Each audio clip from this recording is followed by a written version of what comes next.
Ladies and gentlemen, welcome to Movie Mortis, where movie madness lives. And this is our series, Why Horror Matters. My name is Nick. And I'm Drew. Yeah, and as I mentioned before, this is Why Horror Matters, our sub-series where we discuss horror movies. Today's horror movie is the 1989 movie Pet Semetary, based on the Stephen King novel of the same name. Yeah. Should we talk about the plot first, or what the premise is, or give a spoiler warning to all of our viewers out there? Because yes, viewers, we will be going into spoilers. Before we get started, I just kind of think it's important to. So I have somewhere on my shelf way back there. I didn't really have to find it before we started recording this podcast, but I do have a physical copy of the book, the original book by Pet Semetary by Stephen King. Um, Nice. and Something I was just thinking about today, right before I watched the movie, the 1989 adaptation. Not the one that came out a couple years ago, but the old Yeah. one. We're talking about the Um, 1989 version, viewers, yeah, not the new one. yeah. So I remember because I think in the introduction or the forward or something, whatever you call it, Stephen King wrote about something personal that I guess happened. I guess from my recollection, I wish I could go get the book and just fucking read it to you guys, but um, a lot of this book was inspired by something that happened when Stephen King's his when his daughter's cat died or something Mm-hmm. like that. And so I find that interesting because like for me personally, it's something guys a little personal about me is that I grew up around cats and dogs and pets and stuff, and so I grew up around a cat as yeah, well. and so this the subject matter of this movie does kind of hit home with me just because like it's about animals. It's about Yeah. animals to an extent about animals dying and death, and I mean Mm-hmm. this whole movie is about death, Yeah. how to deal with it, and what happens when I guess the moral of this movie is, I mean, Nick, you can probably, I don't know if you'll agree with this or not, but I feel like the main point of this movie is that is that you shouldn't want. We all think, oh, what would be cool if we brought our past loved ones back to life or whatever. This movie kind of shows that you may not want to do. It might be they won't be the same Yeah. person if you I, bring them I definitely back. think there's a message of, it's best to move on. Hence, I know the phrase "dead is better" sounds very cynical, Yeah, but within the context, I think it means like, it just you gotta learn to deal with it, And as yeah, cool as yeah, it is to and bring someone back, I was, I yeah, I don't I I don't was. think the movie explicitly tells you that. If anything, I feel like it just shows how grief can destroy somebody and a family. Oh yeah, oh yeah, because by the end of the movie, it's like his kid is dead, his wife is dead. The It's cat like is dead. the cat is his family's destroyed And it's also because implied in the book. Sorry, you first. because he got obsessed with wanting to bring Gage back to life, his kid. Yeah. His kid got hit by a truck. Uh huh. It's also implied in the book that Ellie kind of went into a hospital afterwards.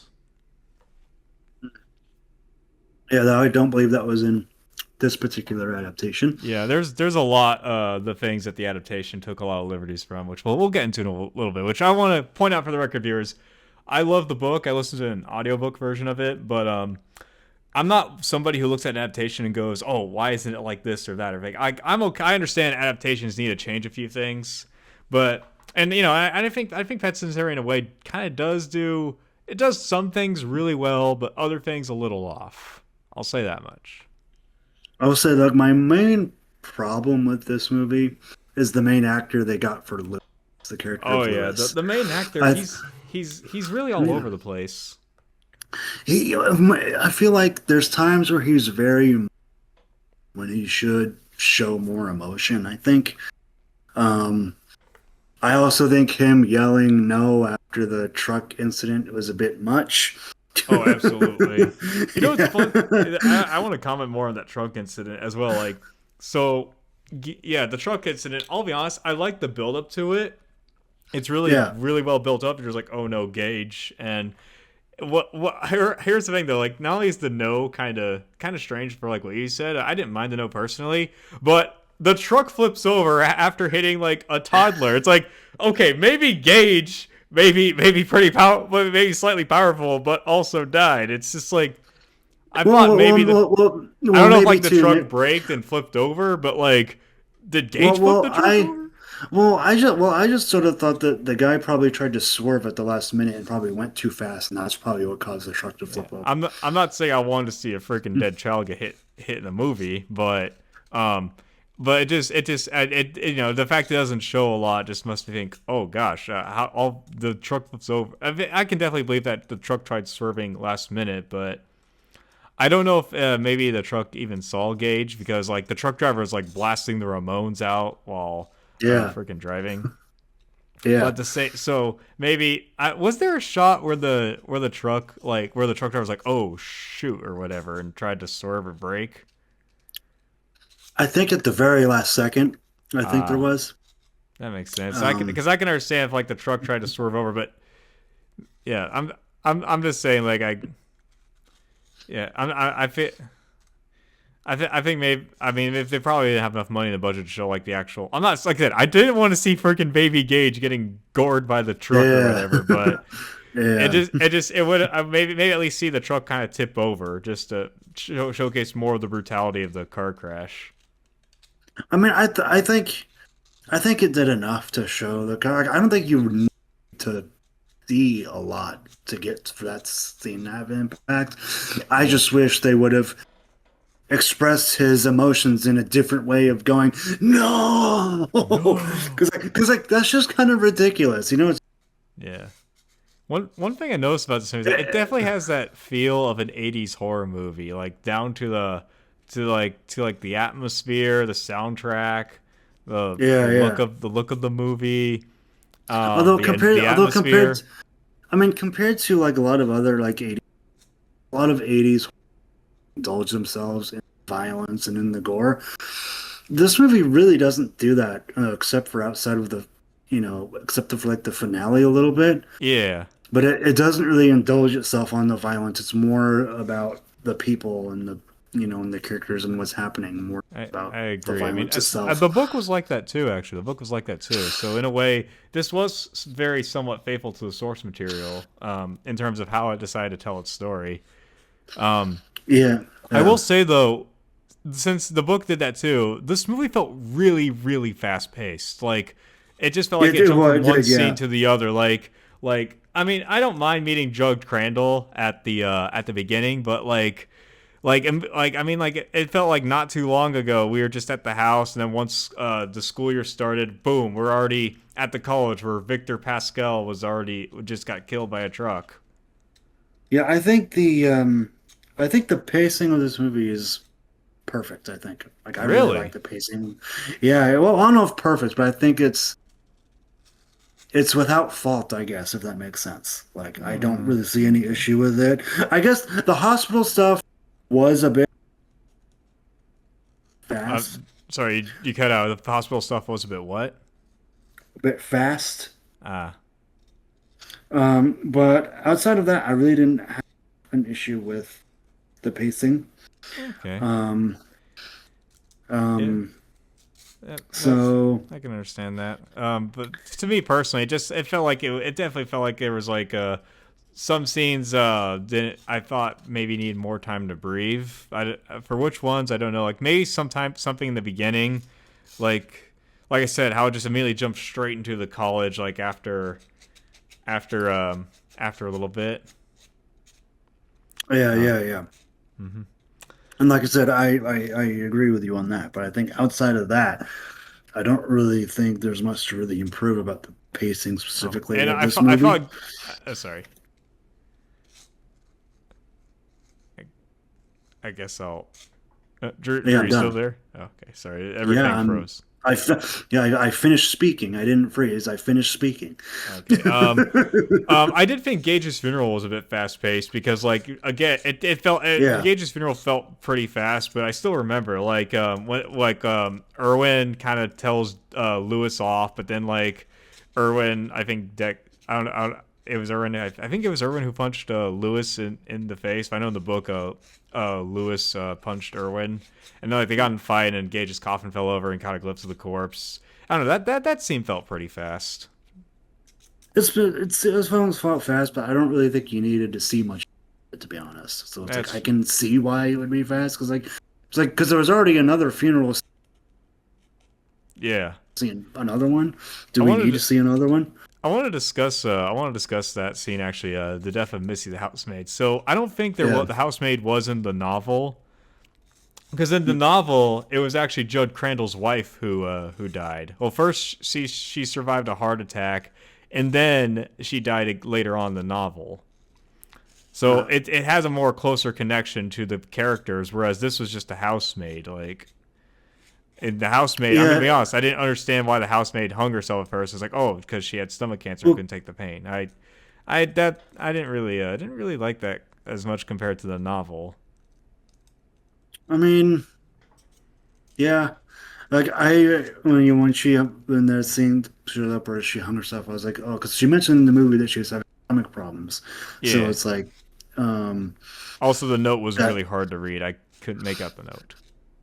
yeah, yeah. So it's like, okay, so that's probably why she probably had Yeah. stomach cancer or something.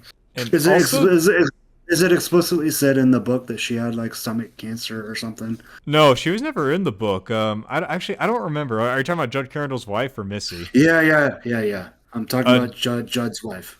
I don't remember. I don't remember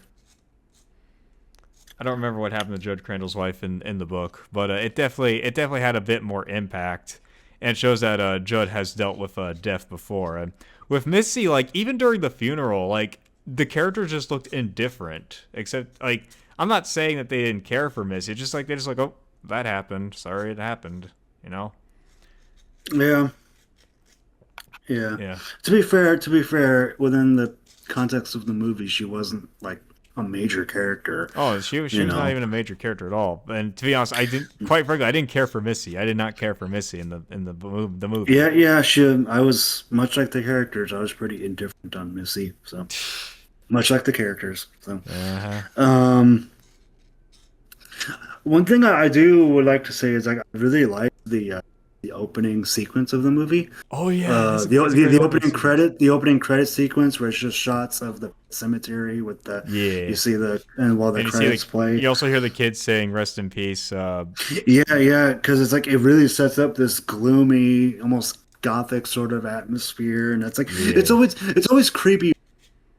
It's kind of a horror movie cliche to hear kids singing like very morbid songs, Oh yeah. or so it's like it's very effective in that way that there's just this sort of juxtaposition between the innocence of a child's voice and Oh yeah.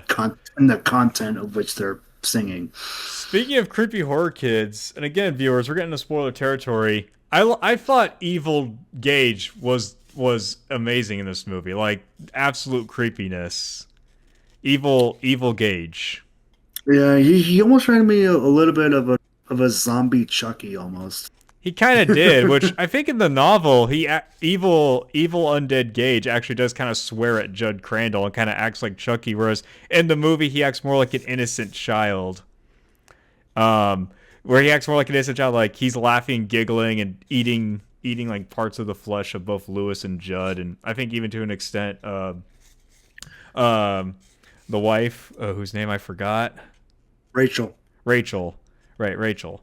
Um, which I thought that was really cool. That being said, one part of the movie that went from disturbing to not so disturbing was when Lewis injects Evil Gage with the morphine, and you can hear him like crying and stuff, and he has like flashbacks to when Gage was alive, and but after he gets the morphine dose, Gage is like no fair, and walks away and just kind of dies. Like I don't know why, just that went from like disturbing to once he said no fair, I didn't like chuckle per se, but just kind of felt like okay. Just, yeah, yeah. Because I think So Evil Gage was handled much more better in this movie. Because like he doesn't act like Chucky. He acts like a little baby toddler, and he's just having fun killing people and eating their flesh. hmm Yeah, which I thought yeah. I'm surprised he didn't kill Lewis when he was asleep, but again, he didn't kill Lewis in the novel either, so it balances out. Yeah, yeah. Hmm.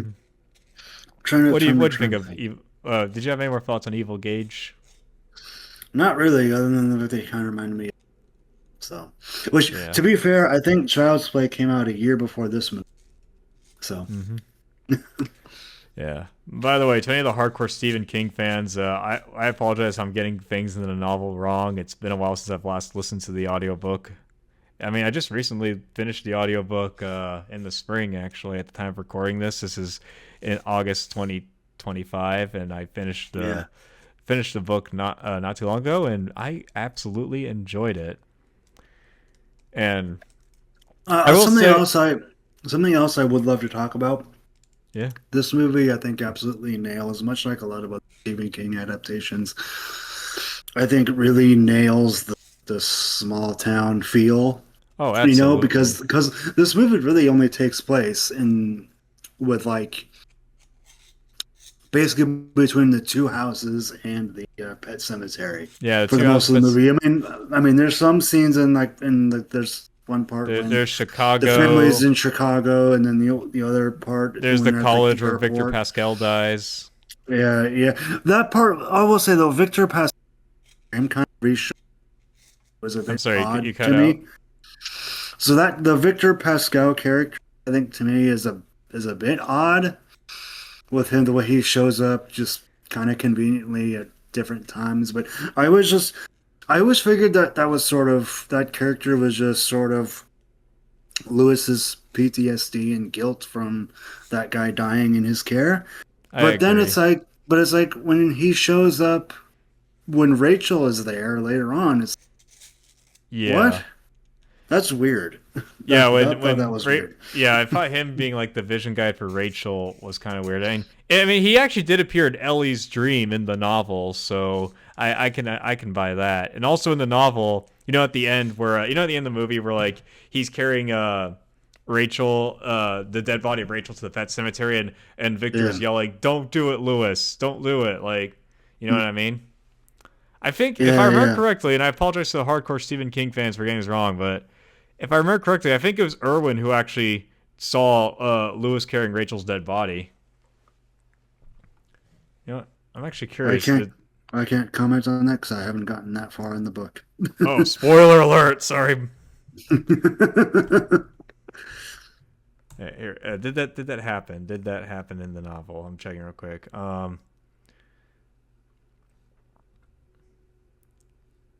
Oh no, apparently it's one of his colleagues, Steve Masterton, who I don't think was in the. It wasn't Irwin. It was Steve Masterton, one of his colleagues. It wasn't Irwin. It was Steve Masterton, a character who did not appear in the movie. I do All think in a right. way, I know it's kind of weird how they kind of saw like Victor Pascal as like a spirit guide for both Rachel and Ellie, and more of a warning to Lewis. But I did think that ending with him was kind of cool because he's screaming like, "Lewis, don't do this again. It's not worth it." And then like him fading away to like whatever afterlife this is because Lewis ignores his pleas. I thought that was kind of cool just to show that Lewis is so far gone that there's no saving him. He's forever struck with his grief of not just losing Gage but Rachel as well. It's really his grief what kills him because the movie ends with Rachel Yeah. stabbing him. Uh-huh. So Makes you his wonder grief is what kills him. what does evil Rachel do afterwards? Terrorize the town? Maybe, I guess. I don't know. But again, it's kind of going back to what we talked about at the beginning of this. Mm-hmm. The main theme of this movie can be looked at as, if you wallow in your grief, it will kill you, basically. Yeah. Which I But think because we all deal with grief in our own way. oh, Everybody deals with it a absolutely. different way, and it's like sometimes there are people who wallow in it for a long time, and it can Mm-hmm. take them a very long time, Yeah. you know. And so like this movie is like, grieving is totally normal and natural, but if you wallow in it and just not move If you let it, on at if you some let it eat point. you up, it'll make you do things. Yeah, or in this case, in Lewis's case, it killed him. But you know, Yeah. I think in the novel it was left ambiguous, but in the movie it straight up said, "Yeah, he's dead." I mean, to be fair, the film cuts to black right before the knife hits Lewis. So, and we hear him scream once it cuts to black. So Yeah. technically, it doesn't show he's fucking dead. Oh, He he died. absolutely is dead. And then cue the Ramones song, which is absolutely awesome. That's a good song and all, but it's like death and murder one day, but tonally inconsistent a little bit. I mean, the Final Destination was like that too. Fair, The end credits song was like all upbeat in Final fair. Destination, Well, but I also to be think the to be Ramones to be song fair, lyrically, to be yeah, to be fair, I don't think Final Destination is as heavy subject matter wise as this movie is. that's So true, yeah. But I do think the Ramones song kind of has some nuance in a little bit. I mean, yeah, it's just basically referencing the novel and the movie, but like not only does it reference like Victor, but the chorus, "I don't want to be buried in a pet cemetery. Don't want to live my life again." It's just like, my life is already done for. Why would I want to live again? yeah, yeah. And I also like it was cool that there was I think that one scene between Lewis and Ellie at one point in the movie where they're basically talking about what happens after you die, and he's Oh like, yeah, some people believe that, you know. that was in the novel. Yeah, yeah. That's it. I Yeah, thought that was a nice touch because again, this movie is all about death and grief, and exactly. it's Yeah. like so it fit perfectly. Mm-hmm. Yep. Indeed, it did fit perfectly. Indeed. Speaking of I also do want to talk about personally, my favorite part of the movie is definitely blood, uh, and it's like Well, I oh, think Judd Crandall. Judd Crandall, Oh, yeah, that I was gonna dude, mention that Judd Crandall. He is awesome. Whoever dude. played as him, incredible job. Uh, Fred Gwynn Fred was Gwynn. the guy who played He was him. the judge in My Cousin Vinny. He was the judge in My Cousin Vinny, which I saw that for Mother's Day. A good movie, by the way. Good movie. Yeah, I think in Pet Sematary, I think Fred Gwynn, he just steals every scene he's in. I think Oh, like he's absolutely, yeah. Like he really gives off that like that really kind old man kind of vibe, and just like I'd have a beer with this dude, man. yeah, but he's also experienced enough to know Oh that it's yeah, like he's very experienced. this area, this over here with the Pet Cemetery. Don't go past the Don't area. go there. Just don't go there. Yeah. What'd you think about the flashbacks in this movie? They're fine. Yeah, I They did thought they their were job. fine. I actually liked how the first flashback, where it talks about Judd's dog coming back to life, how it like trained the camera pans over to like his mother going outside, which I thought that was messy. I was like, oh no, it's the mother, and that's young Judd Crandall, who coincidentally has the same hair color as Gage. Yeah, yeah. I think they also did something similar in the flashback scene when Judd is telling Lewis that he's like he's like, look, I know I told you earlier that no one's tried to bury a person up there, but someone tried to do that once, and this is what Yeah, happened. Timmy There's a Baterman. part. Yeah, yeah. And you know there's a shot with I think some with the guy's mother doing the laundry and Yeah, and she sees um whatever the guy's name was, Tim, whatever, Timmy Baterman. Timmy Baterman. Timmy Vaderman, Yeah, she's like no, she runs away and all. So or it's that Tommy Baterman. those I know the last person name was Baterman. yeah, yeah.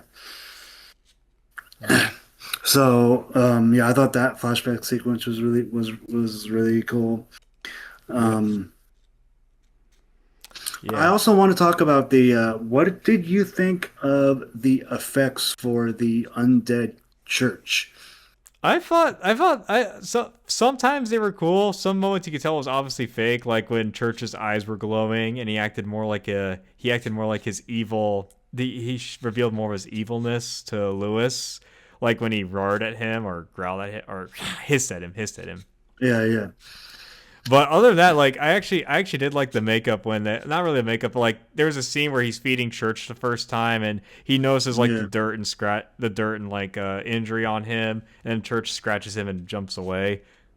I think a lot of the blood effects on like the reanimated corpses were really done well. Although Gage for some yeah, reason did look more like a hyper realistic Chucky, evil yeah. Gage That's that kind of is.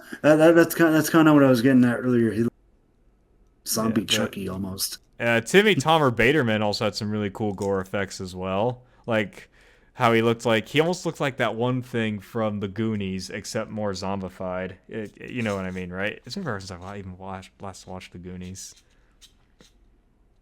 Yeah, I sort of know what you mean. Yeah, Uh, and ugh. of course, Rachel, undead Rachel. I was like, what the fuck Yeah, when I saw. she just straight up looks like a zombie. You know. Yeah. But I I also think that's really cool how Rachel's like less human now because that kind of just shows how so far gone Lewis is. He doesn't care no more. He just wants his wife back regardless of how zombified they are. And it's like, she just recently died. It'll work this time, and then he fucking dies. yeah, I do like about the makeup of the undead people. I do. I don't know if you noticed this, but did you know that everybody, the people who come back to life, Gage and Rachel, they Yeah. have this element. They have almost like a grayish look to them, Yeah. Even and it's Victor like, has the grayish look to him, and he's more of a ghost than he is an undead. yeah, I think it's. I kind of like that because it makes them look less human, and also it's like when a corpse is decomposing, they probably look a little gray, probably. I mean, Yeah. especially if you bury it without a casket or whatever.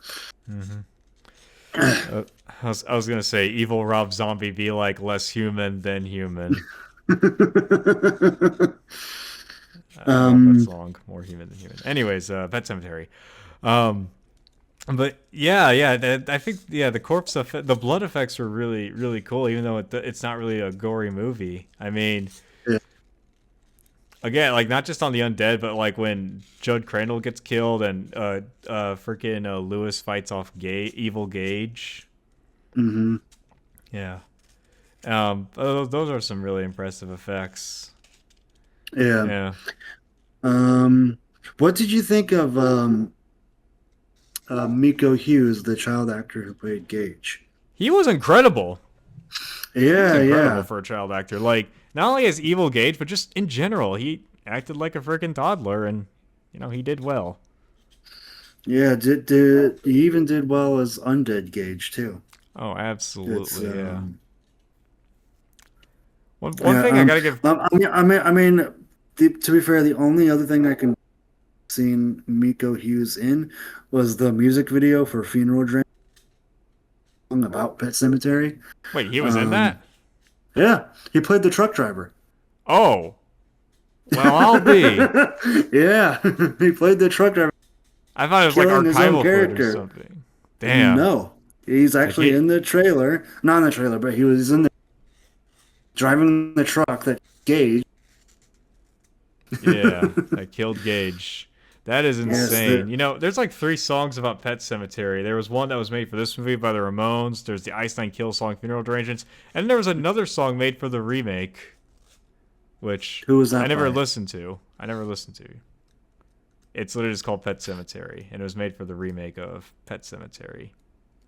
Oh, Iceland. Miko Hughes. Fun fact: Miko Hughes, another well-known horror movie. He was just a couple years after this one.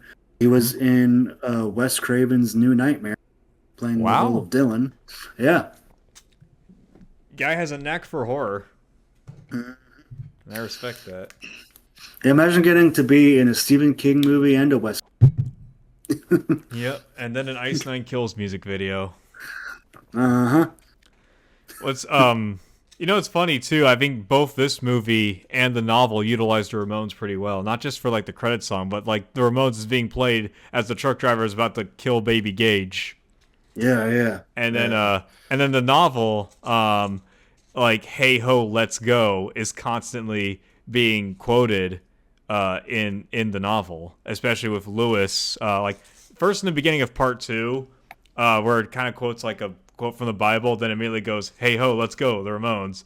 And then like there's scenes in the novel where Lewis is like contemplating whether or not he really wants to go through with resurrecting Gage, but he keeps thinking to himself, "Hey ho, let's go." What's funny too is that Yeah. the narrator who read that in the audiobook I listened to, I forgot the narrator's name. He kind of he reads it in such a morbid way. Hey ho, let's go. Well, and Well, hey, then it when he fits the first read it, tone of the book. yeah, but like when he first read it in the when he read it the first time, he just goes, "Hey ho, let's go, the Ramones." So it's just it's a which Stephen King is actually a big fan of the Ramones. So that is like that is definitely author appeal if I've ever seen it before. Yeah. Well, Um, yeah. So I thought that was kind of neat. Um, yeah. I'll be honest. I'm not sure if I have that much else to say about this movie. I can add one Um, more thing. Well, two more things okay. actually. Um, Okay.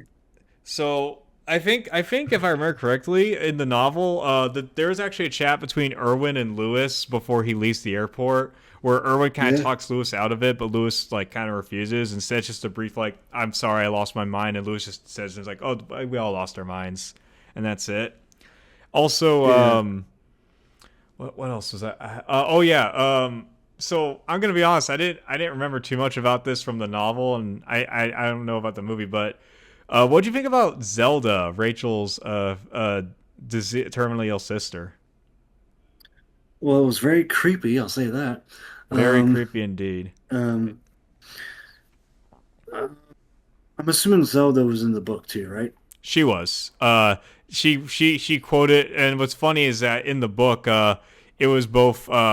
She blamed not just Rachel but her entire family, and she often referred to Rachel's dad as Oz the Great and Terrible. And that's not me making being a funny Elmer Fudd voice. That they literally call it Oz the Great and Terrible with W's.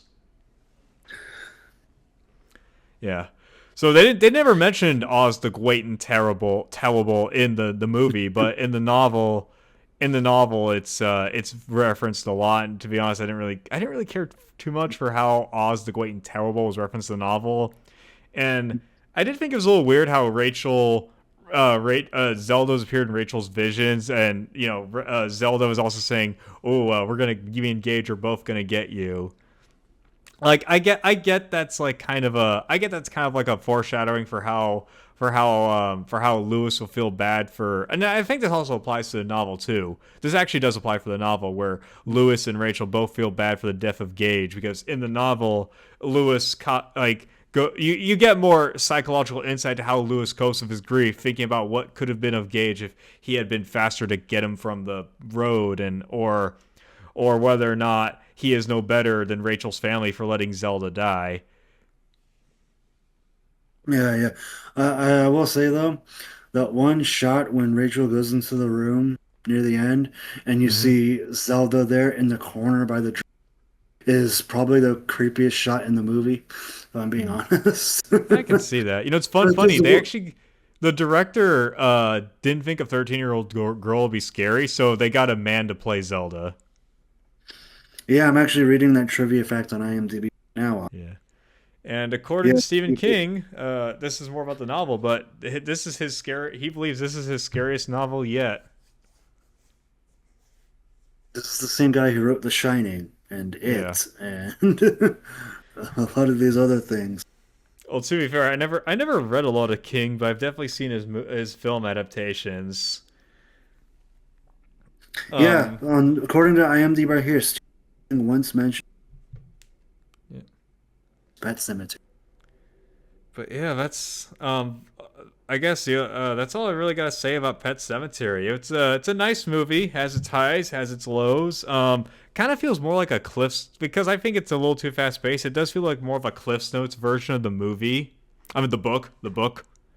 I haven't seen I have not seen the remake yet. I know a guy who does not like the remake. But Okay. yeah, Pet Cemetery is a nice movie, but if you want more emphasis on the characters, I'd say read the book, but still it's a nice movie. It is a very good movie. It's definitely a bit of a downer. Its themes about death and everything, but it's like it's still a good movie. Yeah. A good movie that I think is brought down by A Uh, and I'm some s- pacing issues. I'm sorry. I'm sorry. What was the first one before pacing issues? The lead actor, the guy who Yeah, plays Lewis, the lead actor was Dale Midkiff. That's the guy's name. yeah. He Like was I really all over. I really do think that there are scenes where he's very monotone and very stoic when he should be showing more emotion. Hmm. It's like I'd be very interested what directions Mary Mary Lambert. scenes. Yeah. Yeah, I guess yeah, I guess so. But that's all I got for Pet And Sematary. and it's that way for like the entire movie. Like he shows emotion in a few scenes. Yeah, He's he very does. stoic and very like show a little bit of emotion. I'm like it can just be like a slight facial expression or Yeah. like it can be anything, just something. Give me something. Mm-hmm. Especially there's this Yeah. one scene where when he's at the airport when Rachel and the kids Mm-hmm. and he's like trying to like, promise her something that that everything's going to be fine and he'll join them in Chicago in a few days. Oh And yeah. he just says it in such a straight, stoic, very just I hate you keep using this word, but monotone way. Dude, Yeah. It's again. He's you should all be over. showing a little more emotion. He's all over the place. He's all, one moment he's good, one moment he's not that good. He's all over the Yeah. place. But Yeah, yeah, I mean, that's I can see why they cast him because he looks very much looks yeah. of a guy. This takes place in since it's Stephen King. I would imagine it takes place in the East, right? Um, Yeah. Takes place. Yeah. yeah, so like he definitely has the look of a of a small town guy in the Northeast region of the United States. So it's like I can see why they cast him. He has this everyman, Oh yeah. but Absolutely. it's like, dude, show a little bit of emotion. Come on, Yeah. just a little bit, especially when Mm-hmm. you're talking to your grief-stricken family. Mm-hmm. I agree. I agree. But yeah, that's all I got for Pet Cemetery. I liked it. Had a few problems, but it's an overall nice movie. Drew. Yeah, I wouldn't say it's one. I wouldn't say it's like my favorite Stephen King adaptation, but it's still pretty solid nonetheless. Yeah. Personally, my favorite Stephen King adaptations. It is a tie between Stand by Me and The Mist. Okay, Yeah, that's all I gotta say. But like I said, I'm not really sure, but not really sure about what. I'm not really sure my favorite Stephen King adaptation would be. Yeah, okay. Yeah, that's all. Unless there's another Stephen King movie I've seen that I really like but don't remember. But until then, if you enjoyed this video, give it a thumbs up. Subscribe to our channel for more movie podcasts and reviews. And until then, everybody, have a good day, night, and afternoon. And remember, dead is better.